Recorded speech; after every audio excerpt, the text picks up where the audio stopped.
Hi, this is Sylvia Powers. I'm the project coordinator for the National Consortium of Breast Centers, and I'm excited to introduce you tonight to Navigator Connect with Christy Denny. Hi. So we're doing this a little different than we normally do. Normally we're live on our navigation NCBC Navigator page, and so we're going a little off script today, which is fine. I think we're going to have a lot of fun and reach a wider audience. We get to put this in a lot more places than just our group, so that's an awesome opportunity for all of us. I am here today with Cynthia Jordan. She's the founder and CEO of Look, Learn, and Locate. And we're going to run through a few questions, help her educate us about what she does and why it's valuable to our breast cancer patients and navigator community. So, Cynthia, you want to tell us a little bit about yourself, a little introduction? Sure. It's Learn Look Locate, by the way. Oh, I Bit of said a it wrong. mouthful. Sorry. No worries. There's a history behind the name, but I am a 6-year survivor of stage 2B breast cancer with no family history. I had a walnut-sized tumor that was missed for possibly 5 years with normal mammograms. I had dense breast, and I was not educated about the risk factor. I have, again, no family history. I saw a big gap in the education side of what I was seeking, Googling and all of that. So I couldn't rest easy and decided to start Learn Look Locate to help educate people in a way that resonates, that's warm, inviting, calming, and patient friendly. So here we are, 24 medical advisors. Everything is medically vetted, doctors, plastic surgeons from all over the world. And it's super Awesome. exciting. We're getting to people. It's been a journey. Awesome. All right. Well, I'm going to dig right into the questions. Question number one.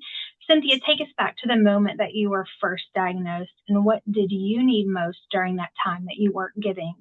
And how did that gap inspire your project? Oh, I was hysterical, screaming, get it out of me. I mean, my brain was not processing and connecting with my body, and I just was in pure, utter panic. When I got my biopsy, I actually knew I had breast cancer because I demanded to see the screen so I could actually see what was going on. And then I got the biopsy. So I really had a lot of mental just confusion, fear, and lack of understanding, like why and how. I eat well, I exercise. How could this happen? And I started the project because in my career, I actually did breast cancer campaigns. I don't talk about that often, but all I knew was a ribbon and some old ladies hugging each other. And when someone tells you you have estrogen positive, HER2 negative, la la la la la, it's just a lot, right? So I think I got fascinated and completely obsessed with my pathology report and understanding what staging and grading and the lymph nodes and just so much of the complexity around the disease. And I think, like most patients, we are researching, we want to understand. And I will say that the knowledge calmed the fear. And it continues to do so because I Yeah. continue to want to bring more of this to help people understand what is this, Mhm. and what does this mean?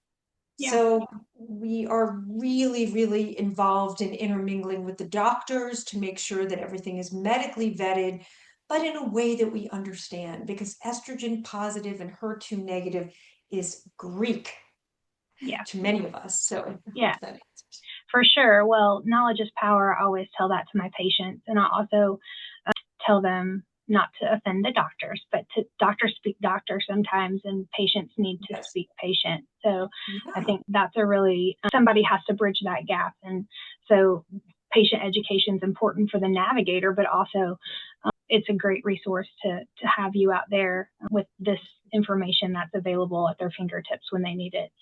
So, question number two, for navigators that might be on the call today or listening, what are the biggest self advocacy barriers that you see patients facing during a breast cancer journey?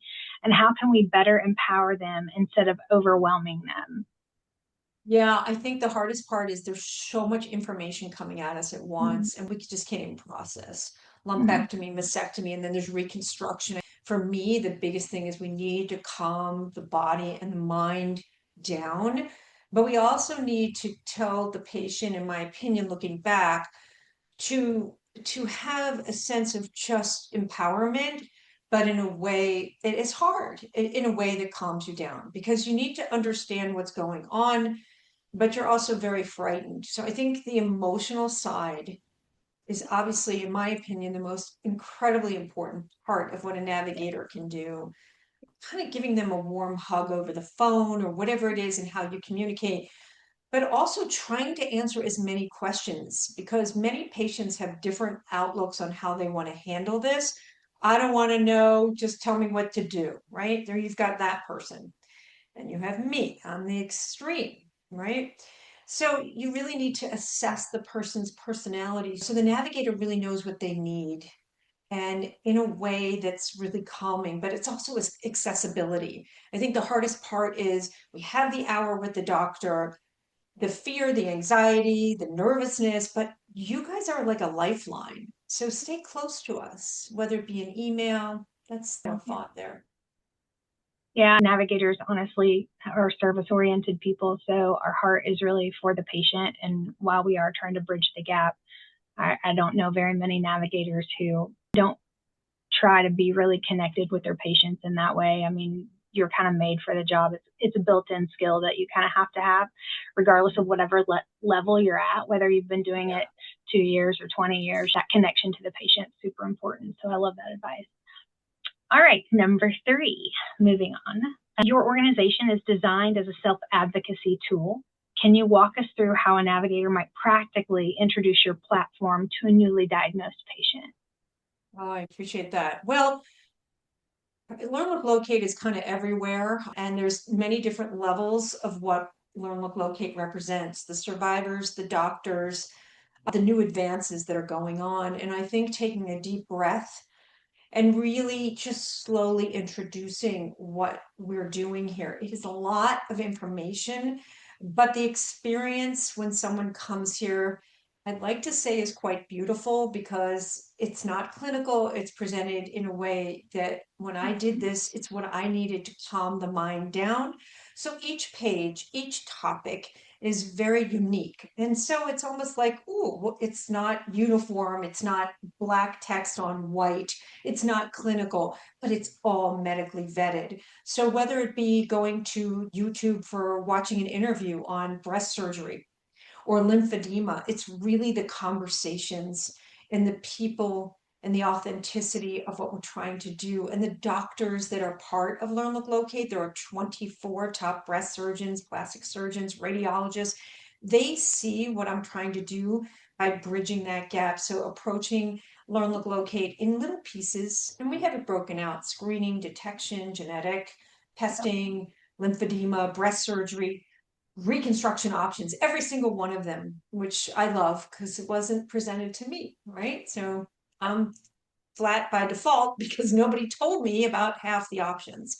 So this is what I want to make sure not only are women empowered about as much as possible, but in a way they can digest it. So telling your navigators to just approach it as this incredible encyclopedia that is presented in a way that is relatable, but medically vetted and beautiful, I like to say, Well, yeah, your website is it's very appealing to the eye. And I think that at a time when I always tell my Yes. patients when they're first diagnosed, like, everything comes so fast and it's so hard and it's so heavy and there's a lot of information to digest, and they are looking sometimes in the wrong places.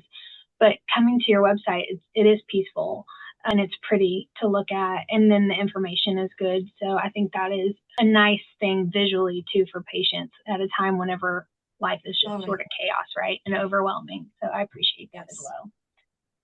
All right, next. As a Yes. survivor, what was one moment when self-advocacy truly changed the trajectory of your care, and what can navigators learn from that experience from you? So when I was diagnosed, the surgeon had recommended a lumpectomy for me, but because I was so small, she said a mastectomy would probably make more sense. I think the tumor was taking up probably my whole tiny breast. But we all talk when we're diagnosed, and we talked to somebody who said, get the other one off. And I mean, I'm in a whirlwind of what's going on. And I just called up almost like, I'll take a double, like a single or a double. And guess what? Doctor didn't call back. Nobody said, they just put me in as that I chose to take the right one off. Yeah. I will say that the surgeon recommended we don't take a healthy breast off. Well, guess what happened? My right breast had atypical hyperplasia in it. And the breast surgeon looked at me and said, good call. So talk about self-advocating. Could you imagine if I had to go through this again? But who would have known? And I'm really glad I did. So I was in a state of just craziness at the time, but when looking back to answer your question, that Hmm. was probably the biggest thing that I did on Hmm. my own, and really glad I did, you know? Yeah. So, Again, and I tell my patients, and I know a lot of other navigators do the same thing, is we can give you all the information. We can give you all the things that are out there that the doctors are going to tell you what's recommended and all of that stuff. But it's okay to ask questions, and it's okay to advocate for yourself, and it's okay to say, this is how I feel about this situation. So I do believe that, along with having a great navigator and a great team of doctors, obviously, being a self-advocate is really important. So I know that other navigators try to encourage that with patients as well. I think that's really a beautiful thing. Okay, our last question. If you could give every navigator one piece of advice about supporting breast cancer patients emotionally and practically, what would that piece of advice be? it's going to be okay. You need to tell them it's going to be okay because we do think we're going to die. The Yeah. word cancer is scary enough. And what I learned from the doctors is the treatments and the advances being made with AI. There's so much that I'm learning on the other side of what I do that I think it's really important that navigators are empowered and informed about the advances that are happening. I mean, I even had a call today with somebody who developed something on early detection to be able to track that within your mammogram and the history. I'm fascinated with what's happening. So to really just tell them that they're going to be okay and that, take a deep breath. That's what one of my advisors says. And the advice is really to bridge that gap. I can't say that more enough. And that's why I'm so excited to be here today because you guys are like literally, I see it as almost a walking bridge to get to where we need to be, not just on the physical side of the diagnosis, but the emotional side, because you A, have the time, and B, your compassion, right? So really having that at the forefront at all times and not sending someone just a laundry list of resources to go to. I've seen that happen. And that's a lot for somebody who's processing the diagnosis. It's too much. So Yeah. really, I'd say bite-sized pieces for them to really Mm-hmm. process and learn all the options, right? Understand what an oncotype test is and what a Mm-hmm. gamma print test is. We don't Yep. know that these are available. No. Yep. And if I hadn't learned this from someone else, I asked my surgeon for that. Yeah. This is why I do what I do. I want patients to be going to their doctor empowered with questions so they're kind of Yeah. somewhat taking charge with you guys by their side. So Mm-hmm. that's Yeah. my last thought. Yeah, that's a big educational piece. I also founded and run a support group for cancer patients newly diagnosed all the way through survivorship. And it's amazing to me when I get patients that are not from our system, patients that I haven't navigated and they've been elsewhere and they just end up somehow in my support group. I don't know how that happens. I guess where everybody loves us, so it's a good thing. But they don't know those things. They don't know about an oncotype or a mammoprint or Signatera test or some of the testing that the doctors use quite frequently, and it's important to educate them. So I love that advice that you're giving. Yeah. Well, it has been a pleasure talking to you. If you wouldn't mind to tell us where we can find all your wealth of information to direct our patients to, I would love that. My website is www.learnlooklocate.com, all one word. And the history behind the name is pretty much what it sounds like. You got to learn, you got to look, and you got to locate, right? I'm on every social media platform out there. I'd say for anyone that really wants to share with a patient the conversations, I have a YouTube channel. I interview all the doctors, any medical advisor. There's 24. I'll be interviewing the doctor from Australia soon. That's part of what they contribute to Learn Look Locate, because I believe that is just so valuable. So, Yeah. Instagram, Facebook, LinkedIn, X, TikTok, I'm out All the there. things. Yeah, and Pinterest is becoming an incredible platform for me because Oh, it's wow. 80. Yeah, a lot of people are like, really?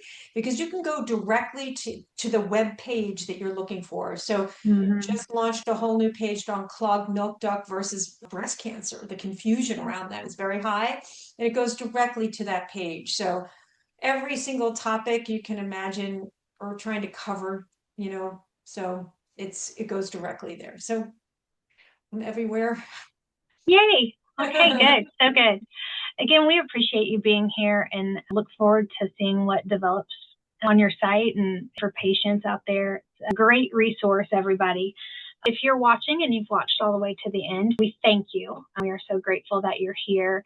And I want to remind you that conference is coming up and we're going to be in Cleveland this year. So for sure, if you haven't signed up for conference and you're interested, do that. There's still time. You don't want to miss the fun. We have lots of fun at conference and we learn lots of good things. Sylvia will be there taking pictures and all the things that Sylvia does, all the hats that she wears. So thank you again. We love you all and we will see you next month on Navigator Connect with Christy. Christy, thank you for the opportunity. Thank you.